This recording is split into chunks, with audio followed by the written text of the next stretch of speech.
భగవద్భక్తి అన్న మాటలో ఉండేటటువంటి గొప్పతనం ఏంటంటే, ఇవాళ కష్టం వచ్చింది కదా అని కృష్ణ నువ్వు చెప్పావు, యాగం చేశాను చూసావా ఎంత ఇబ్బంది వచ్చిందో, పూర్వంలా ఇంద్రయాగం చేస్తే ఏ గొడవ లేకపోను, ఎందుకు వచ్చిన మాట చెప్పావు, మేమెందుకు నిన్ను నమ్మి ఈ యాగం చేశామని వెళ్ళిపోయిన వారు కాదు వాళ్ళు. వాళ్ళందరూ మళ్ళీ కృష్ణుడి దగ్గరికి వచ్చి, ఈ వరుములు ఈ మెరుపులు ఈ యశనుల ఘోషములను ఈ జలధారల్ నీయాన మున్నిరుంగము కుయాళింపగదయ్య గుణరత్న నిధి అని అడిగారు. కృష్ణ, ఈ ఉరుములు ఈ మెరుపులు ఈ భయంకరమైనటువంటి చప్పుళ్ళు, ఇంత గొప్ప వర్షం మేమెప్పుడు చూడలేదు, పరమ భయంకరంగా ఉంది, నువ్వు తప్ప మమ్మల్ని రక్షించగలిగిన వాడెవరు, నువ్వు నారాయణ స్వరూపమని గర్గుడు నామకరణం చేస్తూ చెప్పాడు. ఇత పూర్వం ఎన్నో మాటలు వ్రేపల్లెలో బృందావనంలో రాక్షసులు వస్తే సంహరించి మమ్మల్ని అందరినీ కాపాడావు, ఓ కృష్ణ నువ్వే మమ్మల్ని కాపాడాలి. అది భక్తి అన్న మాటకు అర్థం. చాలా సంతోషంగా ఉన్నప్పుడు ఆయన్ని మరిచిపోకుండా ఆయన ప్రసాదం అని అనుభవించడం, కష్టం వచ్చినప్పుడు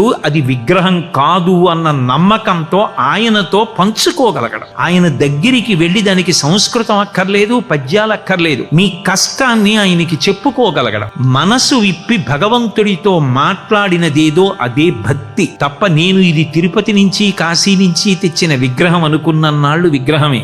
ఏదైనా భగవంతుడికి చెప్పడం వచ్చిన వాడు ఎవరుంటాడో వాడు భక్తుడు, వాణ్ణి భగవంతుడు కాపాడుకుంటూ ఉంటాడు.